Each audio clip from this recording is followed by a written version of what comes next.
Rungokno omonganmu iki padha gugah asu turu. Kowe iki nek ngono sing kenek tak andalno. Mula nek sampean wis krasa buka ati rika, kanca-kanca iki cak Pasik, cak Raji, Timan, gak cabel karo arek-arek iki. Iki pandeganono. Ojo sampe nyambut gawe kerja paksa ngene iki sing tanpa dibayar. Rika ngomong sing kaya ngono iso kena dipercaya omongan Rika Kang gimana? Ojo kuwatir. Engko nek ana muring-muringe Ndara Londo ya Ndara Mantri. Sing mandegani gak liya Legiman ngomong ngarepe. Kaya ngono. Matur nuwun omongan Rika sing. Sepakat ya. Ngomong kok sing mandegani Legiman. Iya. Nek ngono lereno dia iki. Iya. Ya.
sajake pinten-pinten dinten niku sampean kok sungkawa kemawon penggawe. Enten apa sih? Lurah. Aku ki bingung, ya. Rasakno Kang Lurah. Napa? Biyen durung dadi lurah iku wong selalu kaya model sungkan. Bukane kepengin disungkani wong gak lho. Tapi pandangane wong iku sadurunge Kang Lurah Barjo dadi lurah ambek sakwise dadi lurah beda iku. Bedane ten napa? Mosok sampeyan iku ya gak iso ngrasakno kaya sing tak rasakno, ya. nggih mboten saged. Warga iki lho, sawangane ambek Kang Lurah ketokane gak seneng sih saiki. Lah masalahnya napa kok mboten seneng? Lah mesti enten masalah. Saiki lho. Biyen guru dadi lurah. Nggih. Kaya-kaya penduduk iku pemikirane nang bojoku kok bakale desa iki tambah tentrem. Percaya kalih Gus Lurah. Makane iku terus dipilih dadi lurah. Nuju-nuju dadi lurah. Nah Ya niki apa saiki sama Nur Dewi? napa enten perubahan? Kerjasama ambek Oh, kerjasama kali Londo. Lah ya apa? Terus kali rakyat kados enten perbedaan. Dele koyo dadi ana jarak. Jane kula nggih pun krasa kok. Seneng. Mosok sampe gak iso ngrasakno. Nggih pun krasa cuma lah kula niki mboten gadah napa nggih mboten gadah buat kados panjenengan ya. Hak untuk menilai lah sakjane ya cuma sampean rasakno tok, tapi kan padha sih koyo aku. Nggih, nggih. Aku iki metu sak metu nek koyo nang kumpulan masalah koyo Mungkin- kepengin ngadiri kumpulan apa ya wis gak enak pandangane penduduk nang aku wis beda. Kula sanjang jenengan umpami lho. Sangkakno adu-adu. Wong lurah kok diadili ngeten kok. Tak mboten sae sih. Lah nek ngeten iki kula niku kados sarujuk kalih pikiran sampeyan. Ngoten lho. Kula sangka iku aku ki lho gak iso mangan iku enak turu. Sing iso angel gak iso. Nggih. Sedidik-sedidik pikiranku merasa gak enak, gak nyaman.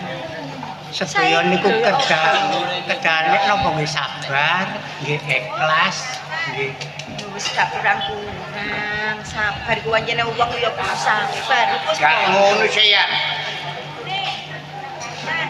Adik kaya ngono ta. Ngapunten. kene Ngapunten, ngapunten. Nek ditinggal lunga nyambut gawe ya ngono iku. Wah, ana apa sih, Gus? Masih omong-omongan rada adong. Ya niku ketepaan angin banget dadi kula sondok mepet. Ya dongano ae. Kan. Ngoten ta kok. Iso ae. sampean ojo Kang Bayan iku ya. Masih kula wis saged milah-milahaken, Gus. Ya gak iso ta ya. Duwe pikiran. Wong nyatane barang bukti wis ketok kok iso milah-milahno. Masih waktu Nek menawa ngajeni sampean ngoten lho. ya njagani tangga. Nek menawa Masih waktu kula niku sok mentolo sih kalih julurah. Sampeyan iku ojo berlebih-lebihan. Nah, ojo kapan curiga ngono. Nah, ngoten lho. Kula niki sinten sih? Apa? Kula niki yak napa? Kecuali nek kula kepepet. Lho, kayak ngono iku. Mboten, mboten. Gak lah, Kang. Guyon. Kawitane gak apa-apa suwe-suwe. Sampai Estu, bahas Mbak. apa sih? Gak usah lah di pikiran kok ngono. Aku iki setia tunggu karo sampean, Kang Lurah. Temen lah. Iya, Kang. Gimang sampeyan ngerti lah. Pas aku iki ndelok wong kerja. Oh, nggih. Pancen percaya. Wong kerja iki. Bareng tak delok ngono ketok leren, tak delok tok ngono. Wis padha ngadeg. Wedi karo aku. Nggih. Bukan kali. Terus apa-apa, kadung dipercaya awak. Sampean iku Kang. Sampeyan iku ojo apa jenenge? Sampeyan iku terlalu pede lah di wong cara arek saiki ngomong. Amit Gus, amit.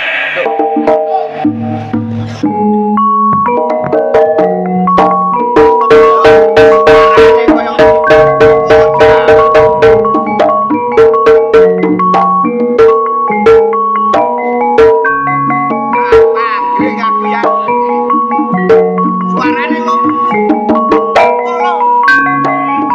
Polo Jamal. Percaya banyak suarane. Ya, Kang.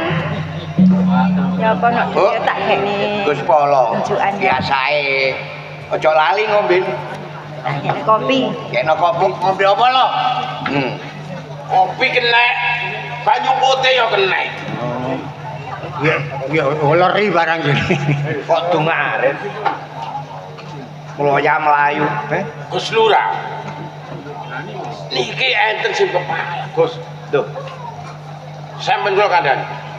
Nyambut gawe niki nggih. Jombang nganti babat. Proyek dandani dalan iki enten sing kepalang. Enten kepalang. Sik ta lah.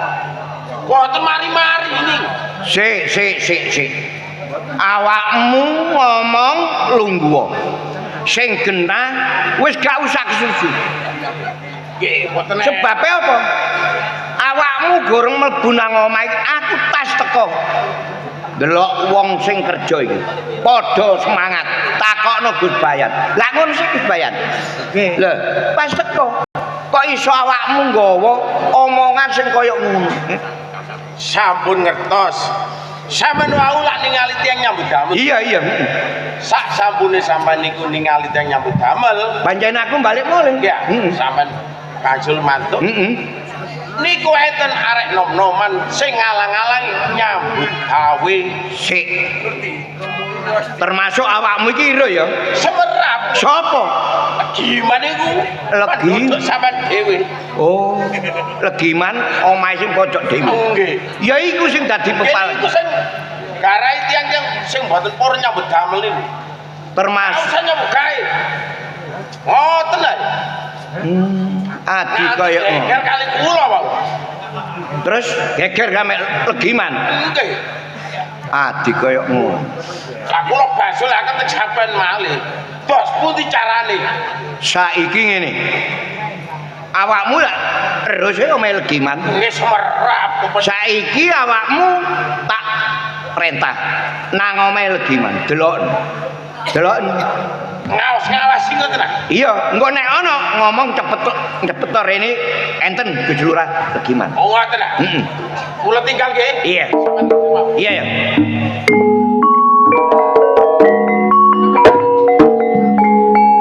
Gus Bayan. Tibake legiman iki sing dadi pepalange awak dhewe. Kok sakit sih? Lah mestine aku kudu melok berjuang dandani dalan cek nang mari. Soalnya kalau kita nih, legiman itu nggak tiang boten nggak ada mbok. Ini ku nggak boten nggak ada mbok. Rawan dulu mboknya nih Gus. Lah iya. Wes. Kalau cak Lalu mana? iya apa? Gus Lurah. Pikir kula kajenge teng griyane pone legiman. Mboten tibane enten dalan kepangge ndoro mati. Mriki. Dadi awakmu jange nang ame legiman. Kepethuk ndoro mantri tujuane jange rene. Wis ngene ae. Gampang. Perkara nang ame legiman kok ayo teko bareng-bareng. Mboten lah. Lan tiyang mlebet. Iya ya.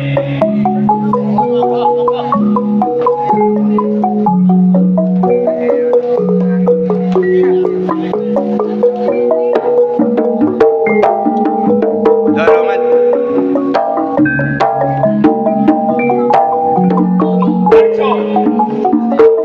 Iya kan? Terus terang aku wis diwajili mbare polomu. Iya. Ning aku kepengin krungu teko Barjo dhewe. Aku melok takon. Apa bener pendudukmu ana sing jenenge Legiman? Gak salah. Pancen ana sing jenenge Legiman, omahe pojok kono. Ndoro Mantri. Mangertenono Barjo? Legiman wis wani yaiku mandegani para pekerja paksa sing garap dalan Jombang Babat. Gak oleh nyambut gawe, gak liya ya pokal gawene pendudukmu. Awakmu dadi lurah. Apa gak iso? Cilike ngelingno Parjo. Ini Roman. Perkara Giman iku tanggung aku. Wong rene Legiman iku pendudukku. Saiki aku tempo nyekel Giman. Cilike 3 dina, gedene sak minggu. Apa kena diugemi apa omonganmu? Wis kena percaya. Sebab enak gak enak uripku apa jari. Bener.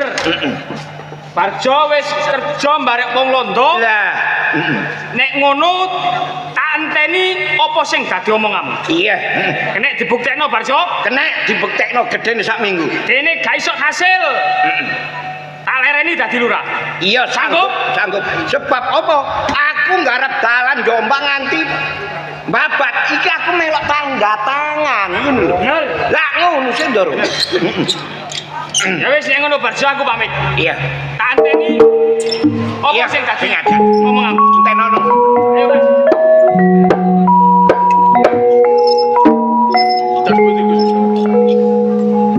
Abot-abote aku tanggung jawab. Sebab aku dadi lurah. Sadurunge aku gandeng renteng karo Ndoro Mantri, uripku sope. Rene saiki kadung dipercaya karo wong londo. Delon omahku. Magong lah. Rene dina iki sing alang-alangi wong bangun embung iki Legiman ya pendudukku. Ya apa iki acepeng amun iya. Dicepeng dirangkap dibetoten mantri polisi ngriku. Iya ya. Sing gampang. Perkara iku gampang. Sik tak pamitan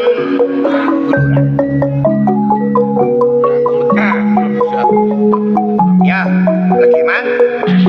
Saiki awakmu budal. Nang omahe. Nggih, kula saniki tak bidal teng griyane Legiman. Iya. Mungkin jenengan tututi nggih? Iya.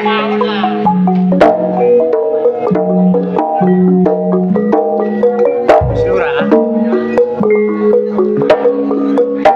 Sik, Gus Bayan. Nggih.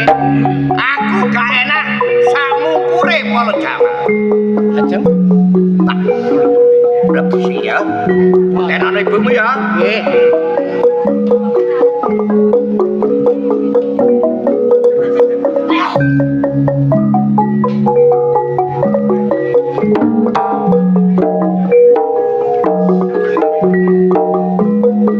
Ngatasi Legiman.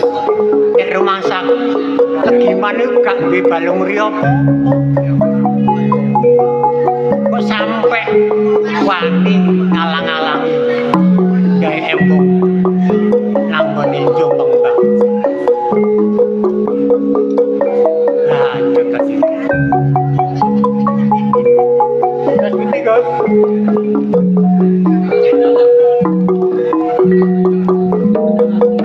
Wis. Polo Jamal tak delok. Wis tak. Wis menawa nang omah iku cek leren sarapan.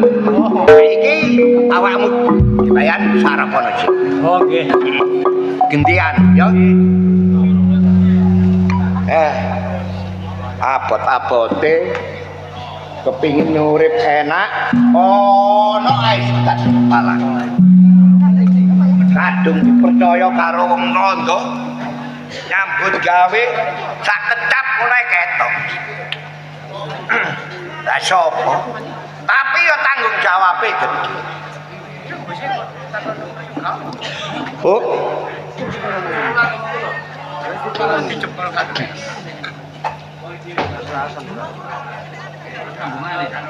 Cita sih mana sapa? Oh, Ndoro Mantri polisi ambek pas. iku mang ta. Lapo? Ndoro Mantri ku mang mek cuma mampir. Nang sampeyan iku ambek aku iki bebojoan. Ana apa-apa iki ya bojo iki ya kudu nurut. Wong garwa iku jare sigarane nyawa. Sampeyan gak usah lah nyengidan apa-apa teko awakku iki. Ngomong apa-ono sapa iku mang? Ya. Mantri polisi saupase mah tujuane lapo? Iki ngene. Umpama aku ya nyengetno wade ya gak apik, wong sampean iku ya bojoku. Lah iya ya mestine ngono. Mestine sampean iku ro klebate Ndara Mantri. Ya ro lah. Mestine sampean iki ngoping. Tak ngono sih. Enggak aku lek ngoping, bapak aku ro lapo aku tak. Ngene. Pancene Ndara Mantri iki mang tujuane nang aku. Njaluk tulung. Jaluk tolong. Jaluk tolong apa, Kang? Jaluk tolong iki ngene. Sampeyan biyen lak tau sih tak ceritani nek aku melok tanda tangan wong Gupermen Jombang nganti babat iki gawe dalan. Aku melok tanda tangan. Lah wong sing kerja ana gawe dalan iki anane mogok gak gelem kerja mergo ana sing dalangi ana menungso sing dadi pepalangi Sing dadi pepalang iku sapa? ya gak ana maneh ya penduduke dhewe sing jenenge Legiman. Legiman. Ya penduduk sampean iki. Iya. Kang. Ya wis ana sak mestine lah nek Legiman iku mbelani penduduk. Soale Legiman iku ya wong Jawa. Terus Intine ya gak perlu lah mbelani Mantri Polisi Londo lapo. Masih sampean yo ngono, Kang. Dadi lurah itu amanah lho, Kang. Sampeyan iku dipilih wong, dipilih rakyat, dipilih penduduk kabeh. Muga-muga biyen iki dongane sampeyan iku iso ngentremno desa.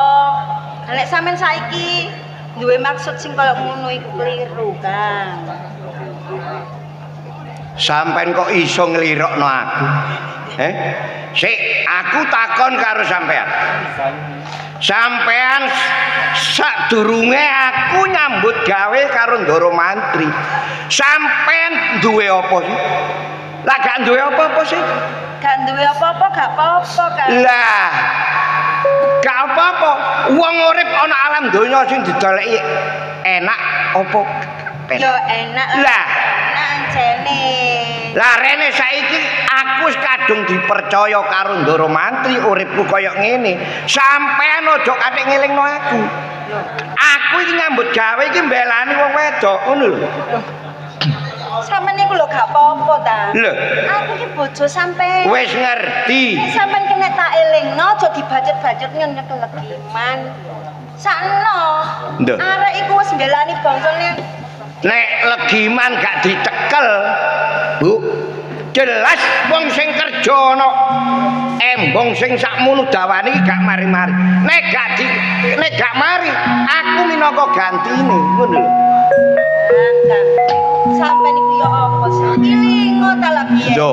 Sadurunge dadi lurah. Sampeyan iku ya sapa? Dudu sapa-sapa. Sampeyan dadi lurah iku dipilih penduduk, Kang. Gak dadi karepe dhewe. Wis aku gak setuju nek sampeyan karo iku Legiman barang. Dadi sampean gak setuju. Gak. Ya, pancen sampean, Bu. Omongan sampean iki tarung-rungokno. Bener sampean iki bojo. Tapi ati sampean iki gak padha karo aku. Katimbang sampean dadi pepalangku. Aku urip bebarang karo Londo. Luwih becik metu teko omah. Kang. Omongan sampeyan lagi sih. Sampeyan ku tak elingno nek kene. Gak perlu bacot nang dalan sing keliru, Kang. Wong keliru ku bunine gak enak lho sampeyan tak elingno tok lah aku bojo lho. Wes. Ngusir aku. Ngusir aku ta sampeyan iki. Loh, jelas sampean tak gak urip bebarengan karo wong-wong Londo. Sampean tak rungono omong-omong ae labang manas mati kowe. Bang, aku wis ngerti arep pembicaraan sampeyan. Iya. Nek sampeyan ngusir aku gak masalah. Aku ya izin dadi bojo sampeyan model sampeyan koyo ngene kan. Sampeyan iki lurah. Ati wong akeh. Tapi gak pantes sampeyan dihormati. Apa? Kon sadurunge lunga metu teko omah priasan sing tukon kuwi cepeten. Biasan sing iki ta. Lah, iku oleh ku nyambut gawe karo mantri Londo iki. Alah kok sik rungokno. Aku bojone mbek sampean. Sampeyan rungokno ngene sampeyan jaluk. Lah sampeyan ben bengi ku ambek aku kalonan iku gak. Lho, iku wis tanggung jawab. Gara mandi kon. Kon minggat kok make paling kon nang samat kon. Ha. Ha.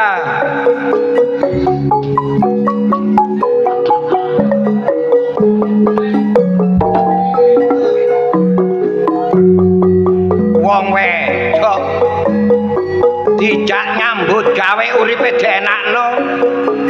Omonge tak rasa-rasakno pedes. Wong wedok minggat koma duwe nyekel ha.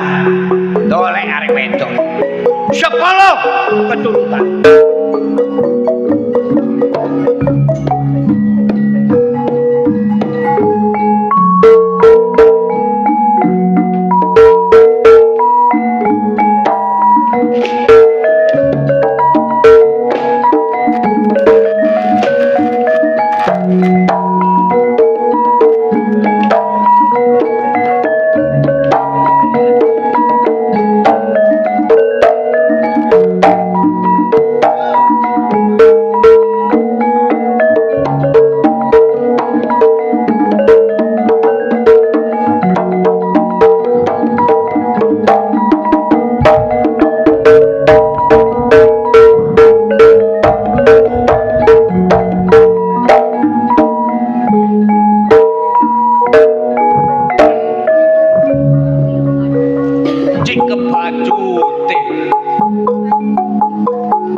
Apa bener awakmu sing mendegani wong sing kerja sing garap embong Jombang nganti mbabat iku? Menika leres, Gus. Terus nganggo dasar apa kon kok wani? Oh, ngeten, Gus. Dipepalangku. Redene menapa kula niki mandegani penduduk nyambut damel bangun embong Jombang temeka babat. Iya. Penduduk niki Gus nyambut damel tanpa dingoni. Nggih tanpa dibayar. Cilike dipiloro, gedene dipateni kali Ndara Londo. Pancen. Mula kula penggak kula sing mandegani para penduduk empun diterusaken bangun embong Jombang temeka babat menika. Lah iki Tegiman. Inggih. Dina iki tak dung seron apik awakmu. Nek gelem tak nyambut gawe nang ngene. Loto embong. Kula panjenengan jak nyambut damel tumut bangsa Walanda. Iya, enak-enak. Timbang uripmu ana alam donya iki rekoso. Wong nyambut gawe nek enak, keturutan. Njaluk apa ae. Gus. Dika niki mboten eling ta. Dika riyen niku nyalokaken lurah niku demek-demek teng penduduk. Iku lak biyen. Tapi nek wis saiki dadi lurah, kaya ngene kan dipercaya karo Ndara Mantri. Nggih. Penduduk wis ilang. Gus. Nek ngoten panjenengan menika klebu menungso sing bener kiblate lali ibarat kacang lali kulite. Riyen demet-demet teng penduduk basa wis dadi lurah dikon nyambut damel tumut bangsa Walanda nggih mateni rakyat di kopi ambak. Napa bener niku? Lagi man, Nggih, ana pendudukku sing leres kon kok wani kon kono. Aku sing koyo teges kon iki dadi pepalang. Lah timbang kon urip ana alam donya dadi pepalangku mesisan. lho Mesisan. napa Gus? Apa kono apa aku sing dadi Wis Barjo Ya. tak jabel bahasaku dinane iki. Nek wis lurah Barjo ngucap sing koyo ngono legiman bondo tekad wis tak niati tak kajati aku mbela rakyat cilik. Oh, bandel kulitmu kon belani penduduk kon. Bandamu apa tuh? Kapitalmu apa kon? Nek kon tak dulate pendudukmu. Tak ibaratno bawang ha. Cek kandel kulite bawang nek perkor kulitmu. Jo Barjo, ojo kegeden sumbarono ing papan kene. Nek anjene lurah Barjo wis ngucap sing koyo ngono, legiman gak gigrek kulo tunggune sing tumemple ana joragan. Oh, kaya ngono. Papano dina iki Jo Barjo. Oh. Tak tamai aji blabak pantul gak jebablono ing papan kene. Ojo diceluk legiman. Aku berarti kulit aku sing belum. Bener. Kaya ngono ayo.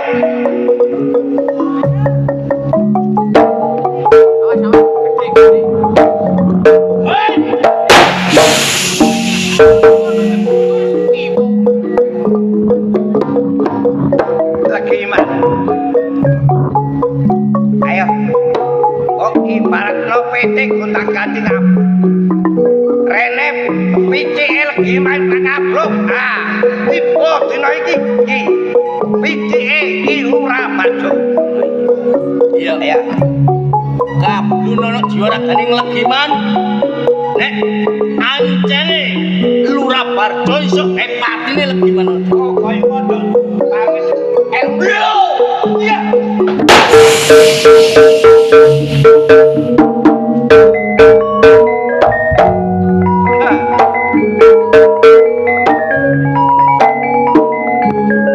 Lurah Barjo.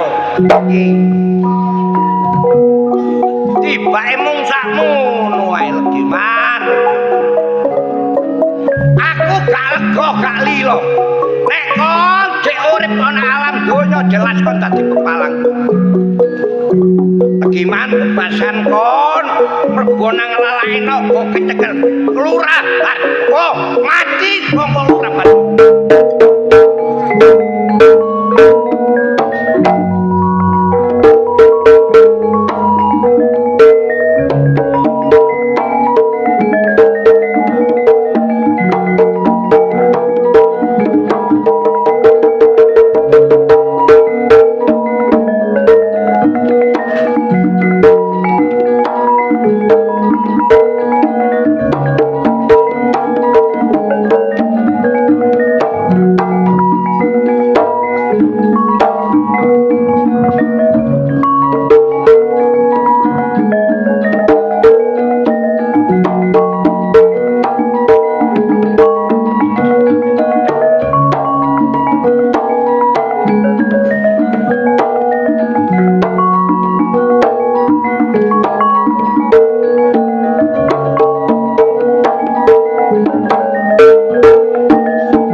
pisan. Melaranan diae. Aku iki kuwatir arek iku nang kantor, arek sing gak bener-bener. Wis tak kandhani, Nak. Awakmu iku aja mlarahe terus, tapi mara budal. Gak tahu nang pamit nek nang ndi. Kok dikebati senak kon. Aku ngene iki ya paling kepikiran awakmu ae. Wis gawe sik wis. Aku iki kuwatir awakmu nang ono apa-apa lek tengah dalan. Malah gimana? Karep awakmu iku nurut karo mbok. Awakmu iki terus nggongu. Monggo.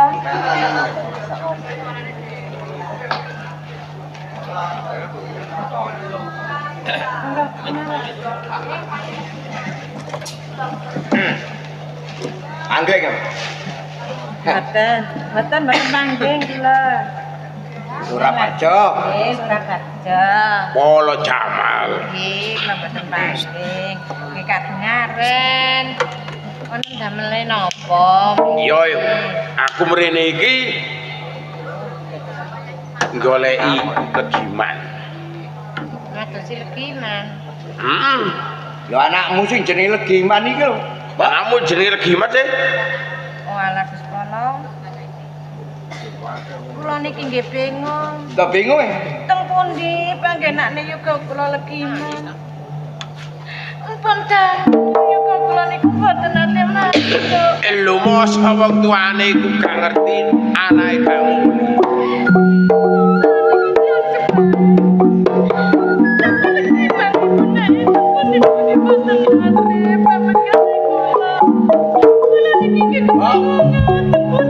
Aku iki gak foto. Riko nangis.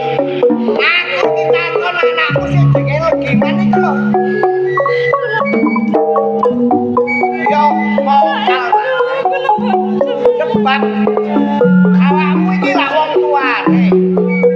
Lah nek anak rono lak mesti ngomong pamit. Halo. Takoni kok gak ngaku. Mbak Legiman. Kok dudun apa enggak? Ya kamu kene bone anak metu-metu kok karo iku. Apa ngapura?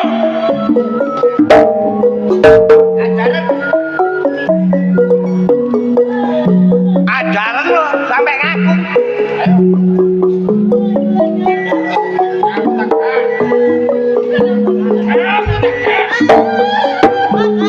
Ajaran.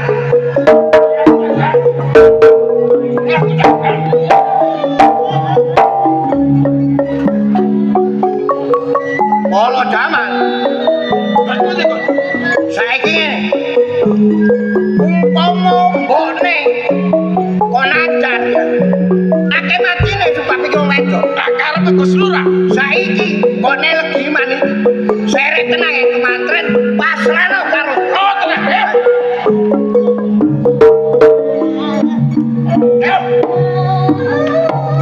Ayo.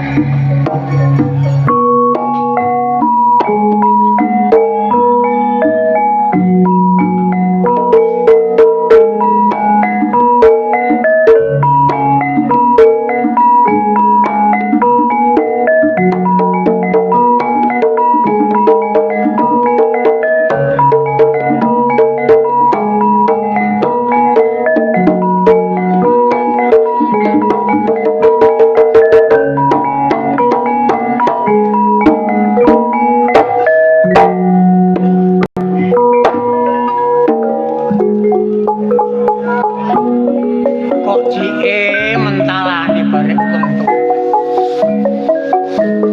Mindake Lurah Barjo sak polone kok kaya. Ayo nek jeneng ngono karo kan. Wis tuwek gak daya apa-apa kok sampe diajar.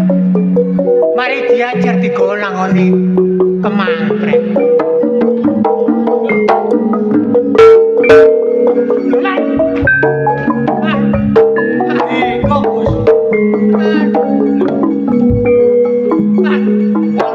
Gus Bayan,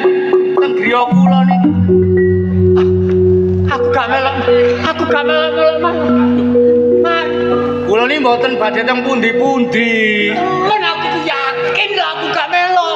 Aku melo jopo. Mboten, kula tetep teng mriki ngeten lho, Gus. Jenengan iki teng griya kula niki lah napa kok badhe jenengan lenggah sing enak. Siapan, kon niku wis cerot apa-apa karo man. Napa, Gus? Lho. Kok mati dos pundi sih, Gus? Kon niku karo temen-temen. Mboten semerap kula, Gus. Temen ta. Temen saestu mboten semerap. Jenengan lenggah sing enak. Jenengan ngomong kalih kula. Man. Nggih. Aku gak melo-melo man. Yakin aku gak melo-melo. Jenengan iki kok mboten melok-melok ni.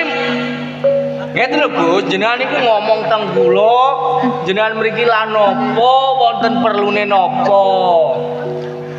Ini ya tak kandhani tapi apa ya? Mboten napa-napa, mboten usah wedi kali legiman.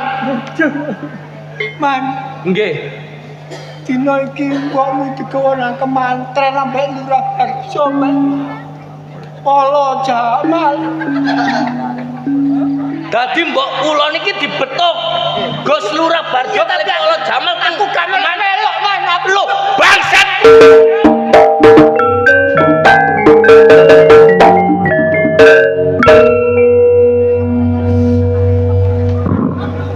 Wes cocok ambek ikanku. Nyipi dimbot pedhos. Dibako kaya ngene. Siap banget ya dia, Mas.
Sing akeh sing gelem dadi lurah, sing kerja bareng bareng londo.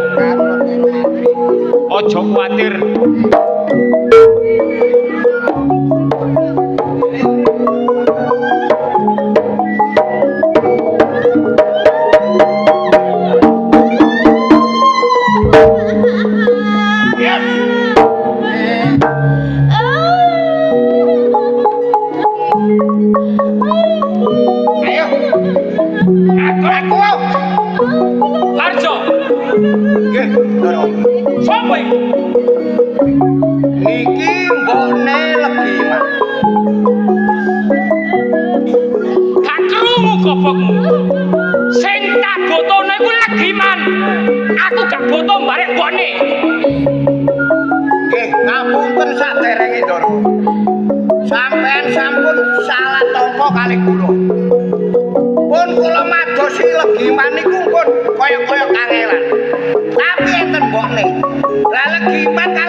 mbokne legiman kula beto nang kemantren.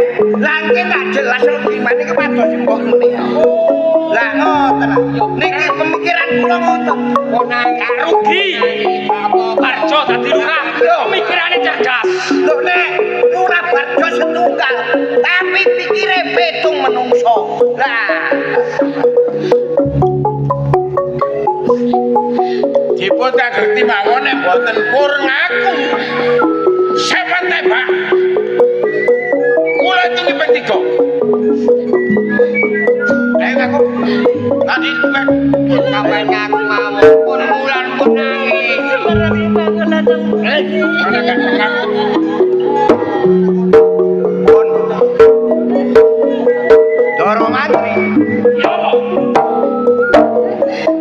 Kula hitungane jang keping 3. Nek tetep mboten ngaku anane legiman teng pundi. Sampeyan brondong. Tak brondong. Nggih. Itu ono sing temen. Pun sampeyan siapaken nah. Sampeyan periksa. Lah. Pun nggih. Wala Jamal. Nggih. Tak hitungane jang keping 3 mal ya. Ojo mati pun. Siji. Loro.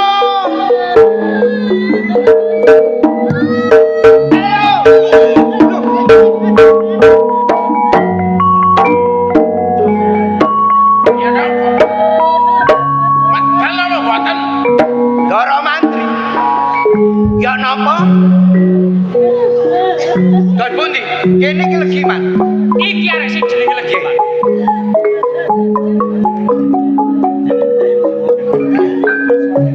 Legiman. Molane ta molane. Kon pasrah karo aku dilani. Gak dadi kaya ngene dadi buron larang. Dilani. Doro Mantri. Sakandane bisa ndole kok. Gus Lurah Barjo. Diko niki enggak ada urusan kali kula legiman. Iya. Kula nate ngebet teng mbok kula. Mbok kula niki mboten salah napa-napa, Gus. Legiman. Bener wong tuamu iki gak salah. Tapi lak sing ngukir jiwara kamu. Pancen iki utak iki durap. Umpama mbokmu gak tak gawa nang kemanten gak mungkin kon golek ya. Mbokmu, ayo. Mulane iki dina iki kon tak gawa nang kemanten. Pak Kunjaran. Umpami kula mboten purun dipakunjaran ngono gantine. Gedene tak pateni. Mbok kula gantine iya. Iya.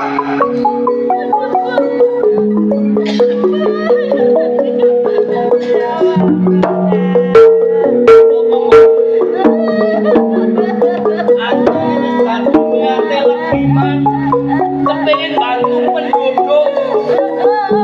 Ojo tante tangisan.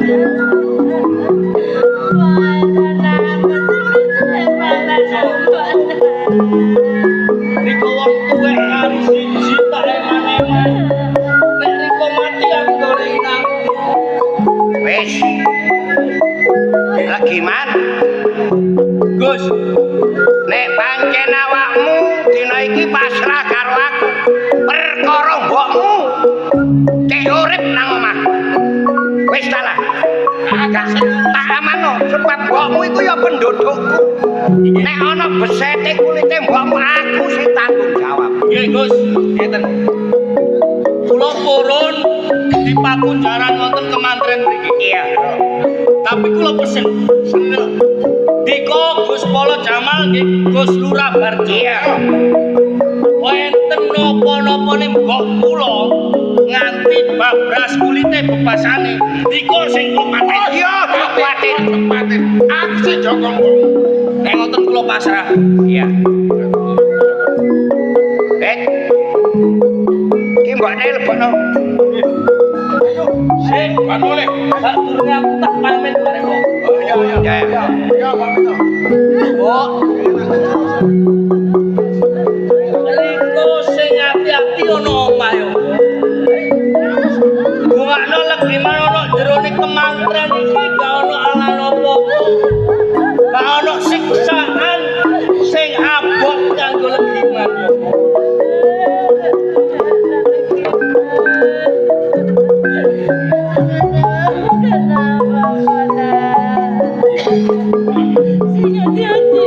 Wis, legiman. Wis cukup sakmene waktune. Nggih. Upas. Mbokne legiman tolong terus nang ya. Terus nang omah.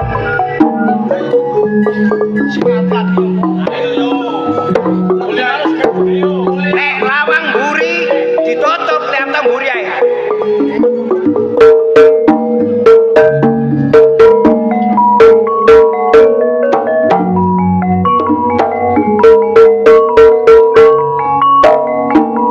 Legiman.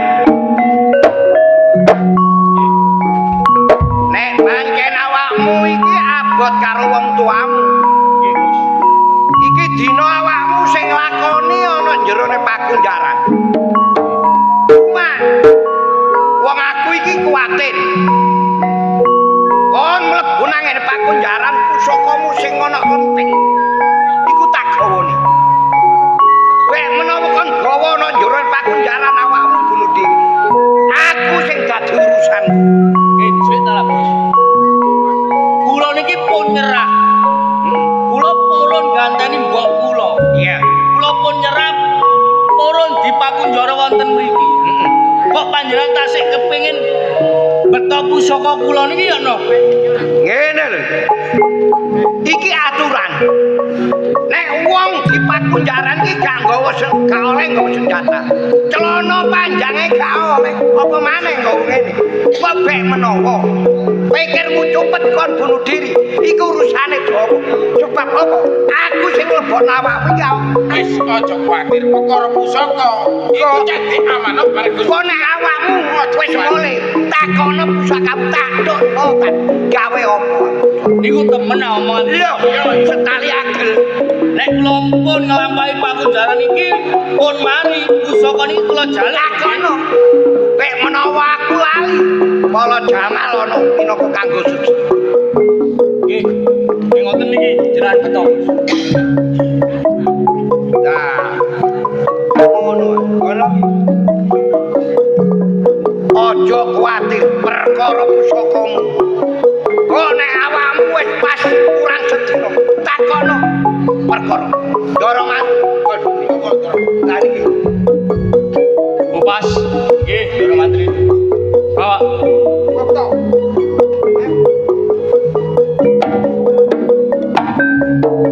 Percaya aku marang Nah. Geni iki legiman iki. Sing dadi pepalang kula nyambut gawe jombang nganti babat nggih legiman geni iki larene.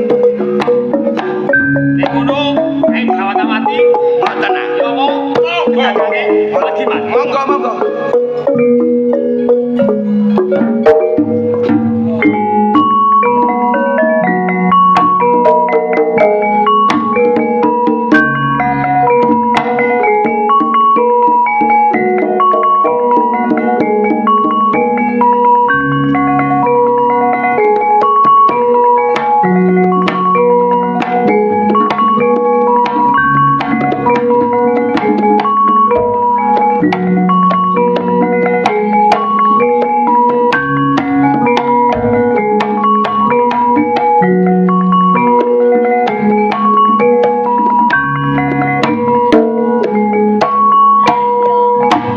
Iki ana apa sih yo yo.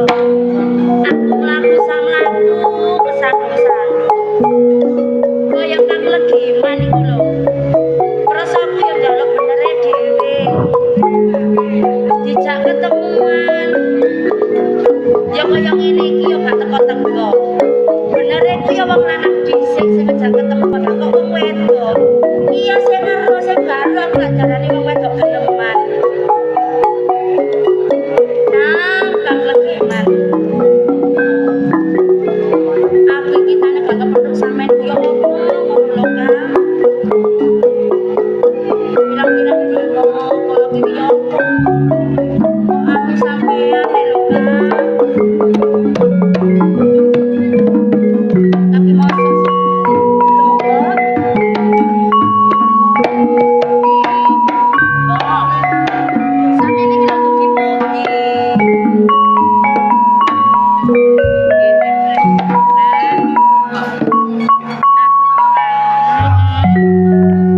Mari teko digawa anu lurah-lurah. Lah lha apa mbok sampean kok digawa lurah-lurah iku lho? Jo. Sampeyan ono salah ta? Kak, Lah ya apa sih sampeyan cerita? aku iki kate ditahan nah. Heeh. Mergane legiman iku gak ono oma aslinya kate nahan legiman tapi ini legiman gak ono. Lah terus mbok? Nah, jadi aku sing kate ditahan iku mang pekorone legiman iku gak oleh ono wong gawe dalan. Oh ngono. Nyoba sampe babat. Bareng ngono aku kate ditembak ya. Terus mbok? Terus legiman teko. Heeh. Dadi mangene ngono aku gak sida ditahan. Saiki kakang legiman sih ditahan. Loh, kok tambah kang legiman sih ditahan sih, Mbok? Aku iki perang-perang dino arep-arep kang legiman, ngono lho, Mbok. Gak ngono, aku wis karepku wis aku lho nak, wis dalam mbok wis tuwek. Wis ngene lho, Mbok. Aku nek ndelok sampean iki sak ngomong lho, Mbok. Eling cerita sampean koyo ngene iki mang nang aku. Wis sampean ngene lho nganu to. Ya apa? Melok aku nang Gunung Pegat. Ya apa? Wis sampean manut to karo aku, Mbok. Ya wis gak apa-apa. Lah nek koyo ngene ceritane ku ya aku ndelok Kang Legiman ku ya sakno. Ndelok sampean ku ya sakno ngono lho, Mbok. Apa aku main karo awak. Lho. Lurah. Nggih, nggih Lurah. Oh, Babayan nggih. Lurah nggih, Babayan. Sajake kok enten perlu ten dalan iki. Nggih, niki mau lho ngrungokken critane Mbok niki mau lho. Kula niki wau nggih. Mlayu-mlayu teng dalan, kula niki wau. Kula niki wau kan kajenge ditahan terus Beto ten kematren. Ajeng beto teng kemanten kajenge ditahan. Saged. Terus nggih. Terus enten juga kula legiman nduki. Oh, legiman nututi. Nggih. Sakniki sing debet to. Yoga kula legiman. Legiman Pak Bayan. Kanggo gantine sampean iku gak sida Nggih. digawa nang ngene kematren. Nggih. Legiman sing digawa. Nggih, napa sih Pak Bayan niki? Mulai kan udah kerja. Oh, nggih, kada sinten malih. Nggih, Lurah. Aku yuk sepuro sing sampeyan. Ambek awakmu nduk. Nggih, nggih Bu Lurah nggih. Sepurane aku ya gak sarujuk ambek bojoku masih ngono kok. Nggih. Aku iki ya diusir. Oh, lho, iki nggih Diusir. Kula Lho, ala Bu Lurah. Sarujuk ngene Mas. Saya mriki kan boten setuju kali. Oh, nggih Pak Bayan nggih, nggih. Nggih. Nggih. Iki karepmu ya apa? Terus sampean iki jange teng pundi? Nggih. Mbok niki kula beto mawon cek ngak tumut kula ten Gunung Pegat ngoten lho. Dibetok Ten ning syuting nggih.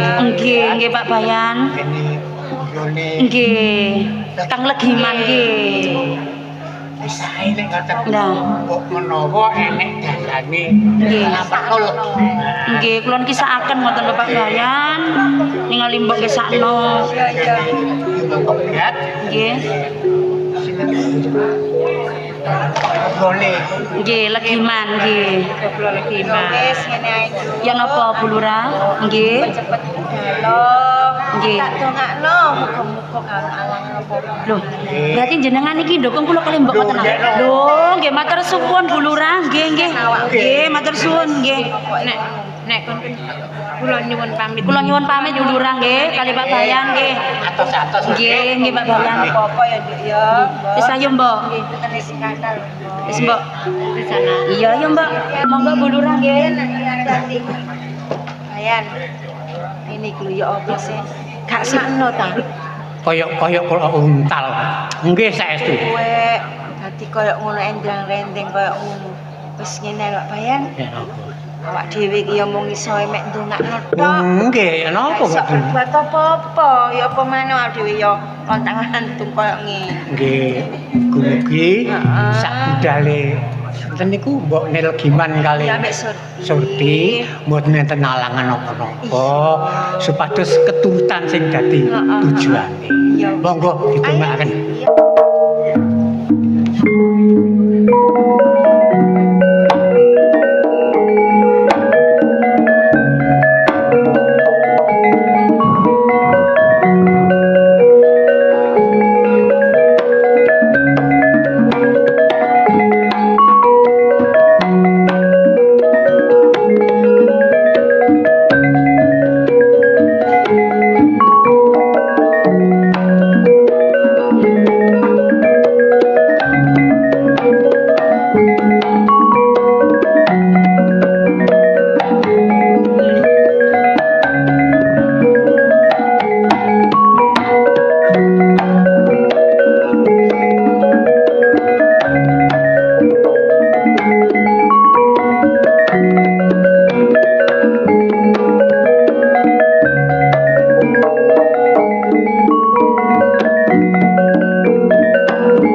Bapak? Ya apa kahanane anggonmu nyuta ngarsaning Bapak guru sing suweneng setahun setengah? Apa wis bisa nrimo ilmu sing tak wedangke marang kowe nggih? Nggih dereng Bapak. Wong kula ngene mriki tahunan kok mboten alen napa-napa. Pendek, Nggih. wong ngasu kawruh iku ora segampang iku. Apa maneh dununge ilmu. Sing diarani ilmu angel gurung ketemu sejatine nyengelno ngarepmu kowe gak ngerti. Tanpa kok lakone ora bakal bisa ketemu pendek. Nggih. Mula yen Bapa paring panggula wentah marang awakmu, kon kudu iso nrimo. Saben dina Senin Kemis kudu poso pendek. Nggih, Bapak ngeten lho. Kula kepingin sing murid-murid pun medal. Kula kepingin sing lebih sakti ngoten lho. Ndek. Wong sakti ku gampang. Ning sing kuwatirku, wong nek rumangsa sakti Mahawara berbudi balacana ki tindake murka sapa sira sapa ingsun. Bapa ora bakal keparengake, Ndek. Nggih, terus ping kalene kula ceke saged modot cek mboten pacet. Oh, kaya ngono, Ndek. Nggih. Pancen urip ana alam bebrayan iku ora segampang iku. Nggih, nggih, Bapak. Apa ae kang kok tindakno kanthi apik, besok ing tembih kon bakal ngunduh wae pakerti. Nggih. Urip iki padha karo nandur. Sapa nandur bakal cukul, sapa tumindak bakal ngunduh wae pakerti. Nggih, Bapak. Yen kon duwe pakerti kang luhur, gelem aweh senjata pitulungan marang sapa wae. Kowe besok bakal nggayu swargane Gusti Kang Maha Kuwasa, Pendek. Nggih, Bapak. Iya. Mulaning Bapak Guru menehi ulang muruk sekabehing para siswa sing tumandhak ana ing Gunung Pegat kene. Iki mung aku wanti-wanti. Senajan ilmu iki wis tak wedangno para siswa apa dening para siswi ning ora oleh sembrono. Nggih. Sebab ilmu iki kendhong kanggo sak wayah-wayah yen ana gawe. Sebab ilmu iki ana tembung sepi ing pamrih, rame ing gawe. Yen ora ana gawe digawe iki bakal dadi gawe. Dadi ilmu iku gunane nek ana wahaya kena ditindakno lan kena digawe. Nggih, diparingi Bapak kula cek eco. Apa kon kepingin bocah wadon sing ayu? Mboten. Apa penjalukmu kandha kanthi bloko karo Bapak ya? Kula cek saged sembarang kalir. Sembarang kali Amit maneka warna. Bapak. Kula ingkang sowan Bapak. Kula tamu Enten tamu Bapak. ana Bu Pendek.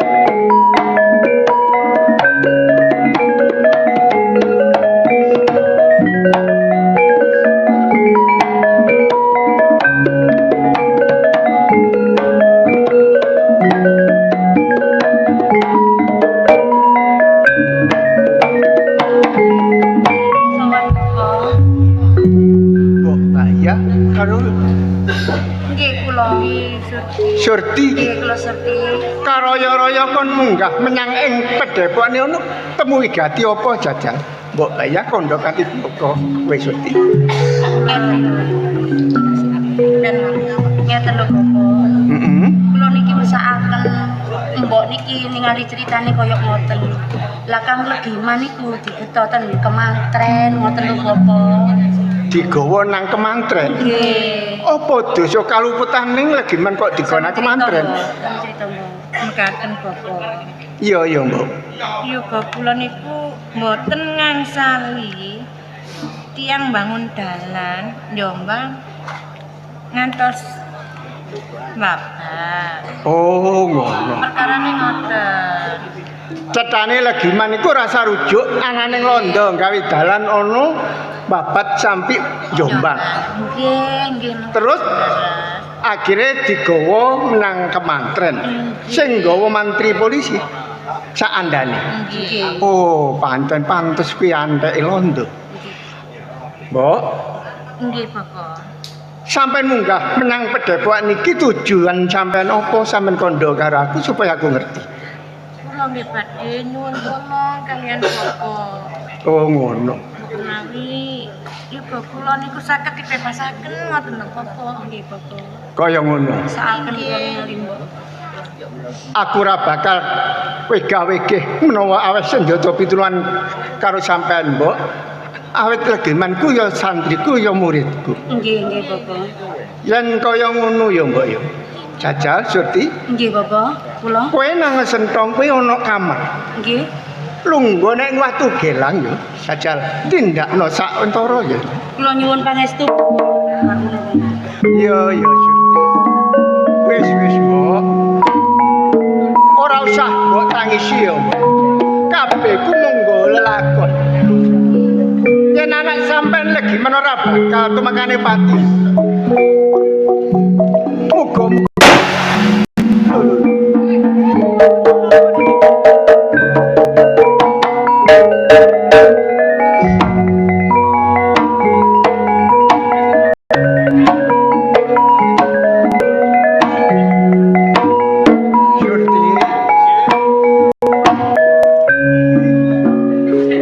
sejatine kowe guru ngerti. Kowe tak kongen mlebu nang sentong lungguh ing watu gelang. Kawujudamu guru ngerti sejati. Sejatosipun niki wonten apa Bapak Guru? Coba ucap. Delengen wujudmu saiki ana epe-epe ing Bapak Guru.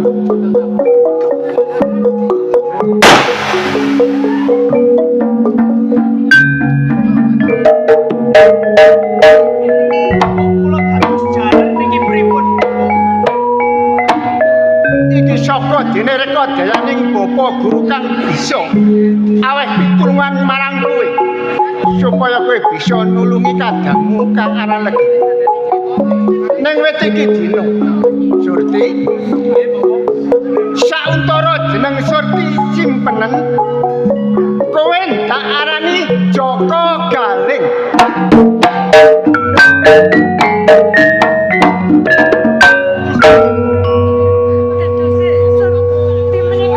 Iya, Joko Galing iki ya anak sampeyan. Iya. Piye, Mbok? Joko Galing, Inggih, Bapak. saiki kowe bisa mulya wujudmu ora wadon maneh. Kowe bisa wujud lanang.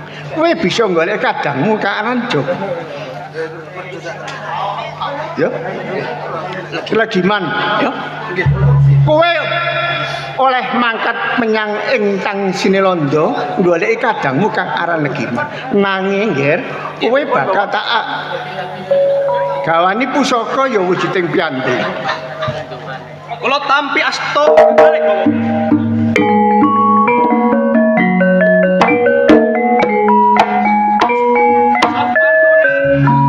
Kula nyepeng pusaka peparingane Bapak Guru.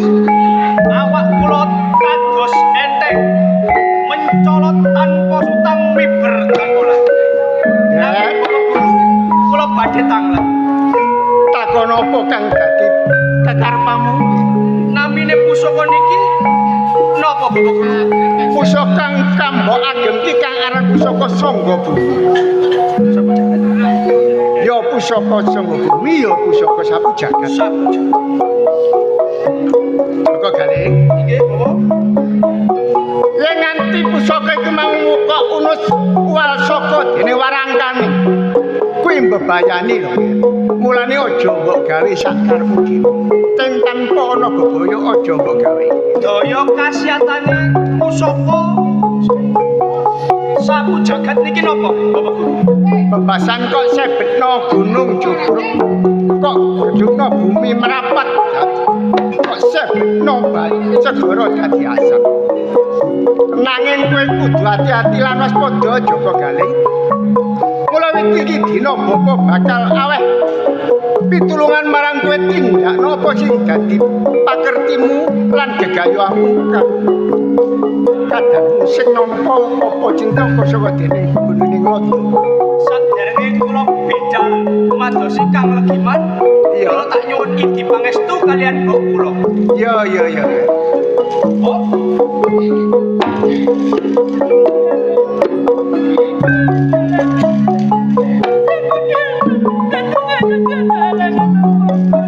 Pangestu niku sing tak jaluk kok ya.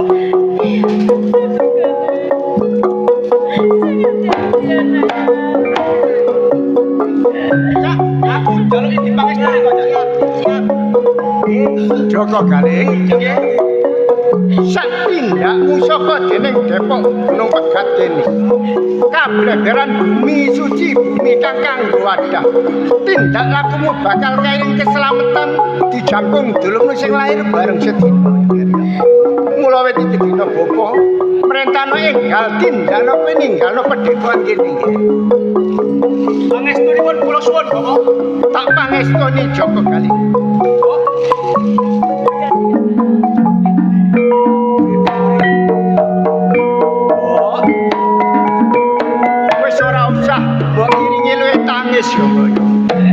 Sampai ndongakno Joko Galih bisa nindakno apa kang dadi kekarepane. Bisa nulung sadulure. Iya. Dek. Ayo padha.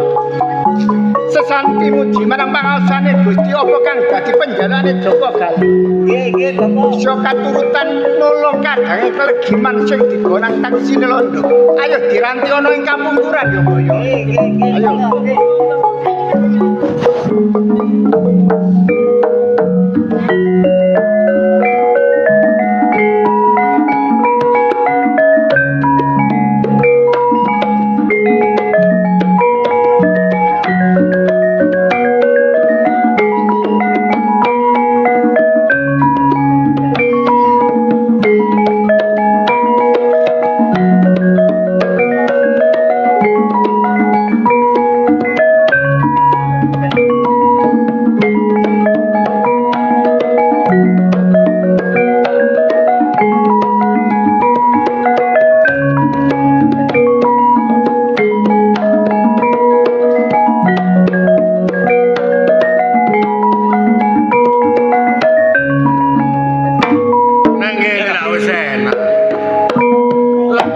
Saiki dikunjara barek mantri polisi.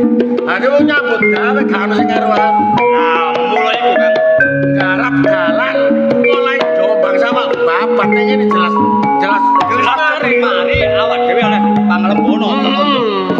Mulane tapi kon kudu sing hati-hati ya, Kak. Ngono lho. Aja sama leno. Ya aku nyambut gawe iku awas ono. Tetep ngawasi wong kerja. Nek gak gelem langsung wong kerja sing pinggir kulon ya apa? Sing kerja pinggir kulon ana sing sambatan siji, Kang. Jare sambatan wetenge loro, jare durung mangan kita esuk. Lah musuh aku, Kang. Tak jejeg tak kok nyambut gawe. Lah sing pinggir lor. Sing pinggir lor tak rasa wis padha aman kabeh. Oh ngono. Iya apa sing wetan iki aku sing jaga mulane. Wetan karo kidul bagiane peno, Kang.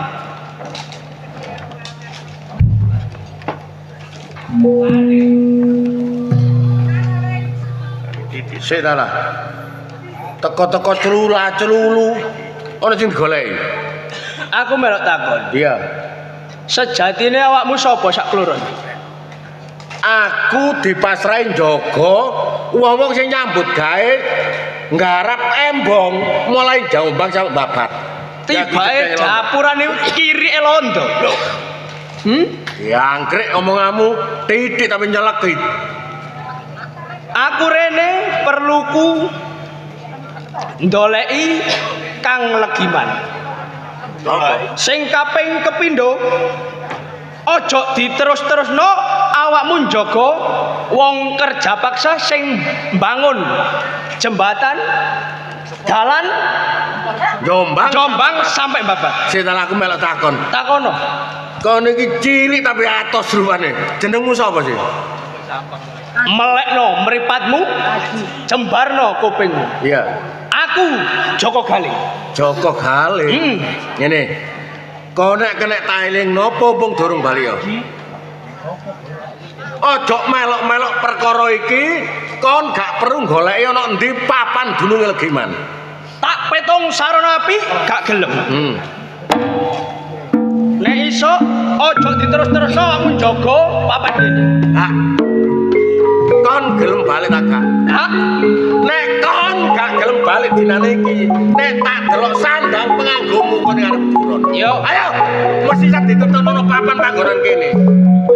Joko gale ngopo aku bareng kancaku sing dadi sulap. apa abamu tak ladeni pacul coplok oleh tande. Iya. Tamakno aji. Mapano? Yo. Ayo nyawiji. Yo.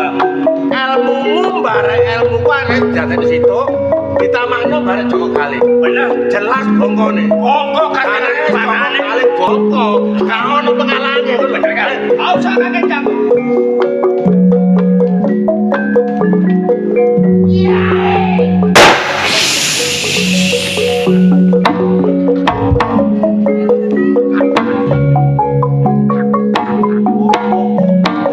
Ibarat petik tarung gontan gending abruk. Ya bener ya.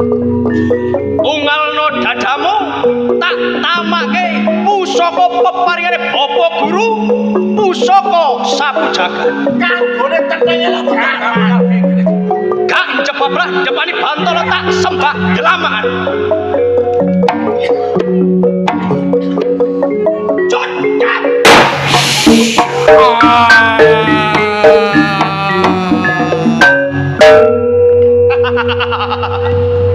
Wong sakmono. Dalan siji-sijine karek siji iki. Bonggelit mantri polisi sak andane. Mantri polisi antenono Joko Galing seteko tak longgo getemu.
Terus pundi? Bangun dalan nak kantun gedhe ah. Wis. Lah niki jelas niki mungkin mau lamun rampung. Lah niki. Lah umpama kegiman mboten dilebokaken pakun jaring jelas mboten saged kantun. Terus pundi Ndoro Mandi? Aku percaya mbarek Lurah Barjo. Nggih percaya mawon. Sinten Lurah Sebab Barjo? lurah sing kena dijagakno Lah kalau maneh Lurah Barjo. Ojo kuwatir nek perkara hadiah Mantri polisi wis nyepakno hadiah kanggo Lurah Barjo. Lah nggih, nek perkara dalan iki Jombang antar bapakne ampun tepung. Ya. Nggih, pangkat kula sampe. Ojo kuwatir. Ojo kuwatir. Loh. Polo Jamal. Wis Lurah. Kali Ndoro Mantri. Ketiwasan, Gus. Lah, ketiwasan kene. Centeng-centeng sing ngawasi tiang kerja wonten Embong nggih ya. Saniki sampun pejah. Lho, sebabe dipejahi kali arene memang sing jenenge Joko Galing. Joko Galing. Nggih. Lah niki Arene niku sekti mondor gunung. arek nom-noman sing jenenge Joko Galing. Pun mikir. Lan apa dipikir? Kok gak dipikir ya apa lah terus Gampang niku. Niku gampang kangge kula to. Gampangaken. Lho, lah sakniki ngeten mawon. Nggih, Gus pundi? Nek pancen enten lare nom-noman jenenge Joko Galing. Nggih legiman sing ngene jero niku sing Didalaken. Lah niku didalaken mawon. perlune Lah madosi alar nom-noman Joko Galing nih. kongko nyekel Joko Galing. Lho, lah Mesti enten lah salah setunggal enten sing kalah ngoten lho. lah ngoten ah. Upas. Ayo. Tono. Ayo Mas. Lah ngoten ah. Ego pratikele. Lurah Barjo. Idep-idep lare kalian niku ditunggu to. Lah niku jelas enten sing kalah enten sing menang. Syukur-syukur nek mati bareng.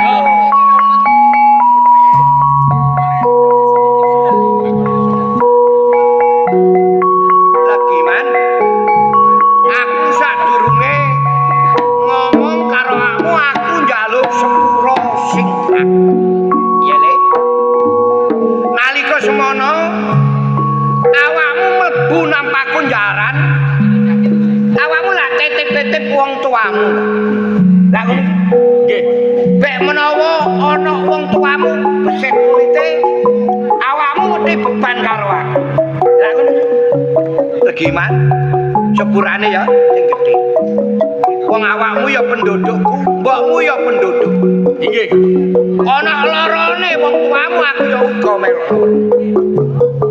Lah iki mang ana ketelendorane aku yo njaluk sepuro. Mbokmu pancen iki mang metu pas metu. Jenenge mbokmu iku mboyo apa ceritane aku gak. Barang ngono digawa karo arek nom-noman. Diajar kaya raja kaya diseret kaya belarak. Terus dikaya napa? Wis gak kurang-kurang wong aku iki lurah wis tuwa. Lah kono arek nom-nom playune banter gak nututi. Arek nom-nom diajar bengep kabeh wong tuamu. Gus. Dikoni kula titipi nggih. Ya yo. Kula lak ngomong. Ojo cacak mbok kula niki beset kulite bebasan. Krasa lara titik ini lho. Bakal tak pateni sing garai larane mbok kula. Lah nek jenengan kula pasrahi kok Wis gak kurang-kurang. Pancen abot dipasrahi menungso. Sebab ngene lho gimana? Menungso iki ana sikile. Apa maneh menungso iki wis tuwa. Mosok nguwasno wae. Ya nek kewan ana tampare dicancang wis meneng. Kok barang menungso. Terus ya apa? jenengan kebingungan. Sinten sih Gus? Sing damel besete mbok kula niki sinten? Lah gak ana maneh ya Joko Galing. Joko Galing. Iya, sakti. Wareke sekti. Mulane iki dina aku ya gak nondong. Dolek ana wong tuamu sak tempombong durung mati lho ya. Kensik Gus. Nek sampean ngomong dolek ana niku gampil. Terus Nek kula budal mboten beton napa-napa. Jenengan nate kula titipi. Iya, aku eling. Kula kedan njaluk nek anjene kula niki jenengan ngeken medal, kula boto pusaka kula. Iya. Jenengan paringaken kula. Legiman, aku gak kabotan. Ngedokno pusakamu sing mbok titipno aku. Kala Jamal, jukun pusakane Legiman. Iya. Dadi sing damel besete mbok kula niki lare enom jenenge Joko Galing. Joko Galing. Jenengan mboten kuat ngedepi Joko Galing niki. Nek tak delok arek iki pendekar. Gus, Lapo? Diko niki tasik kula ajeni lho nggih. Terus tapi nek penduduk niki muni bejo. Jenengan mentuk ilat napa mboten? Saiki ngene Legiman. Pinter penduduk apa aku? Nek pinter penduduk, apa penduduk ageng dadi lurah? Ki. Lah. Ki. Apa iki pusakamu? Nggih. Lah, nek pancen awakmu nggih termasuk mantep madhep, ya iki bisa tak balekno. Terus tugas kula niki. Lah mumpung dorong wong tuanmu tekane pati. Bledikin sak ketemu wong. Pangestune lho. Jantung to.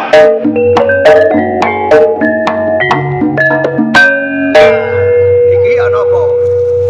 Oh niki jelas madose lare sing jenenge Joko Galing. Ayo didelok Joko doan. lah. Monggo. Mati ndi Joko Galing apa legiman? Lah ngoten ah. Monggo.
Joko Galing bangsat kurajar.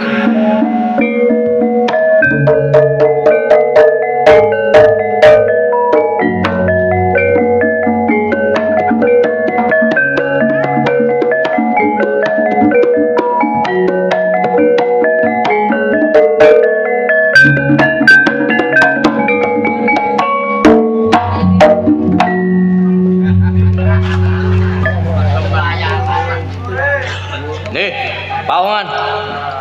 Aku melok takon bare awak murin ya.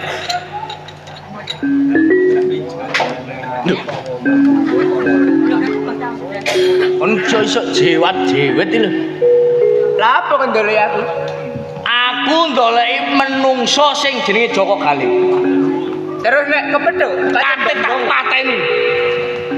Sebab Joko Galing iki wani gawe lara mbokku. Nganti beset kulite, mulut tak goleki nek ketemu bakal tak pateni arek jenenge Joko Galing. Kenapa mbokmu beset kulite? Terus kate lapo? Kok iso kate lapo? Kon iki jenengmu sapa? Kon gak ro aku. Sapa kon?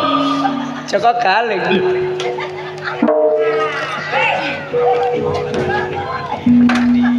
Sik dalem. Yuk. Jare Gus Lurah mau Joko Galing iki sampe gawe besete mbokku. Loh. Lah kok iso lembek? Kon iki sing jenenge Joko Galing. Aku Joko Galing. Terus nek mbokmu tak gawe beset kate lapo? Lho yo tak mat. Sik. Kon iki wong lanang.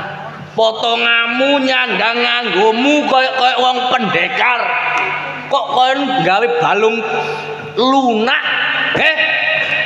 Terus kate lapo? Kate mbok pateni. Lho. Patenono. Sik. Nek kon gawe tulang lunak ngene iki eling panjak kendang. Lho. Lah opo kok eling panjak kendang bareng? Kon terus sih. Panjak kendang sing jenenge Rengga. Oh, terkenal. Ero aku. Ero. Iku biyen gandeng Mama Hera. Dadine melok lunak, kon gandeng sapa kon lanang-lanang? Ojo ngablak jare. Terus aku kate mau pateni ngono ta? Ya tak pateni wong kon gawe lorone mbokku. Nek kon golek ewang celun Rengga. Gak getun ta?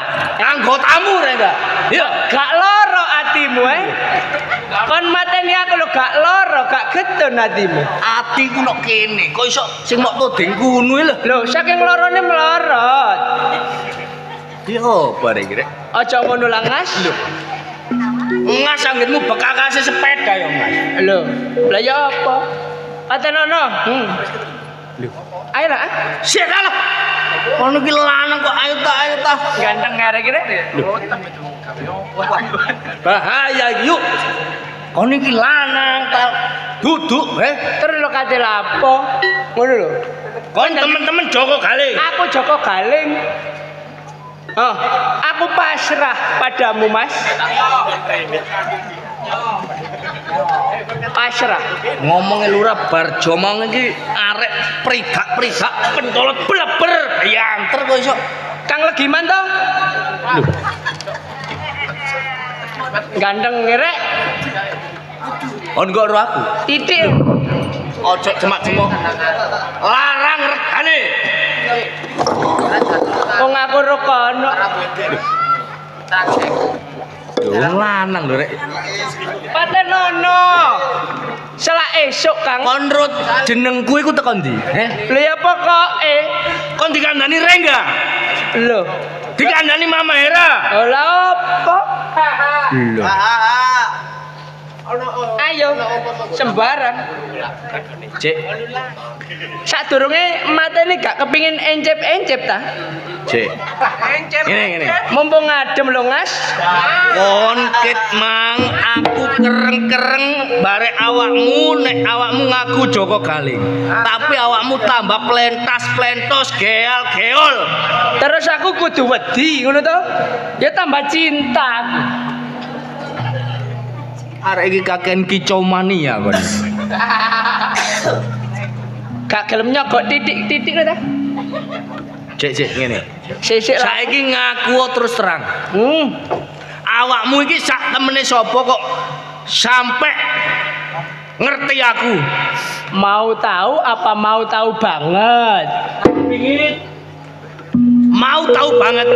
lho ya aku Joko Galing pendekar gunung pegat Nek ngono dinane iki kon tak pateni kon.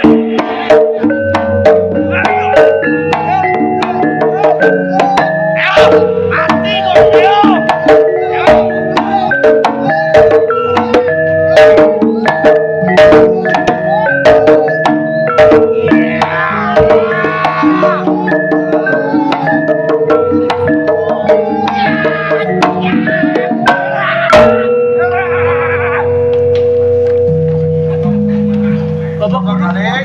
Sampai suaraku entek bopo. Wantere melayune lho. Lah gimana? Kowe ana wigati apa nganti pasulayan karo Joko Galing? Niki bopo. Joko Galing niki wani ndamel besete mbok kula. Mula dina iki kula mboten trima. Kula kepengin ndamel patine Joko Galing niki bopo. nek gak trimo nyoh Wis. kersane bapak cek dientek-entekno Lah gimana? Kowe aja kliru panemu salah panompo. Kedaden iki mung kowe nampa kandhane wong sing gak tanggung jawab supaya kon didu karo Joko Galing nganti pasuruan siji lan sijine bakal tumekani pati. Lek umpamane Joko Galing mati kon bakal kelang.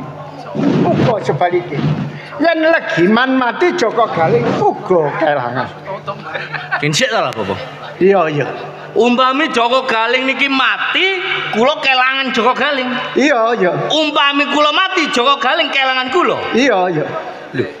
Niki kok saged dos kados ngoten niki dos pundi nalare, Bapak? Yen kon kepingin ngerti sejatine. Ya. Inggih. Joko Galing. iki bapak Iki dina kowe bali menyang ing Sentung, kowe bakal wujud sejatine kowe. pangestu bapak nggih Iya.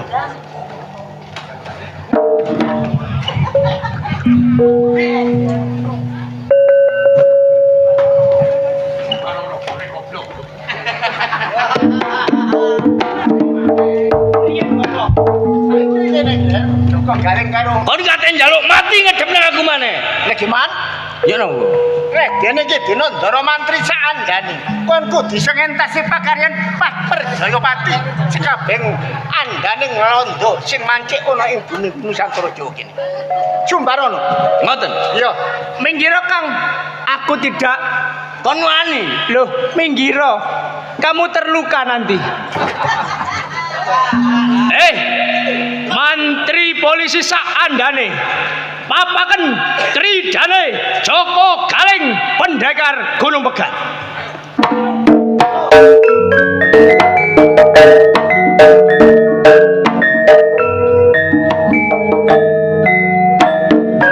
Mati jauh.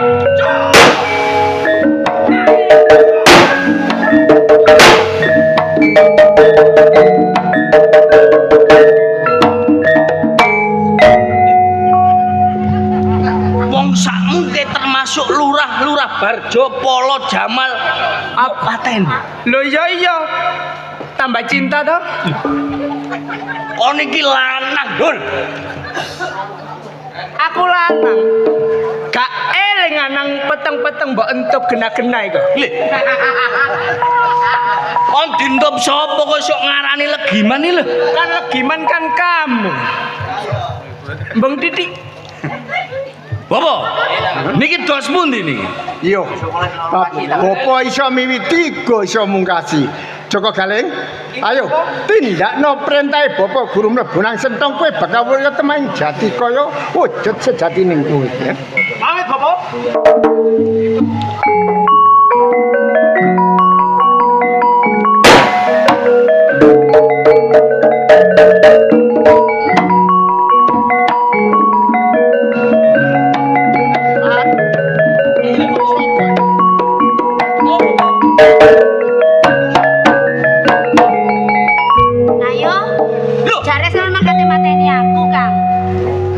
Joko Galing mah Surti. Nono ya. Bapak, wujude Joko Galing niki Surti. Pancen aku sing gawe rekodaya kaya ngene iki. Lho nek ngono gak tak pateni, Dik. Kon. Lah sampean mau ngomongin ngono, aku kate pen pateni. Gak engko panjak demung kelangan, Dik. Temenan kelangan kok nek sampe awakmu tak pateni, Dik. Lagi man? Nggih. Kowe bisa sapetemon maneh karo Surti menangka mertandakno. Tresnamu karo Surti bisa ditancang ora bisa wal maneh. Minangka jodohmu ya. Inggih, Bapak. Ayo padha sini-sinan genter pater bumi mewah angkasa cuket gegodhongan. Besok Daud cutaning kromokmu. Ayo padha diramek-ramekno, padha ditanggapno lodrok karya.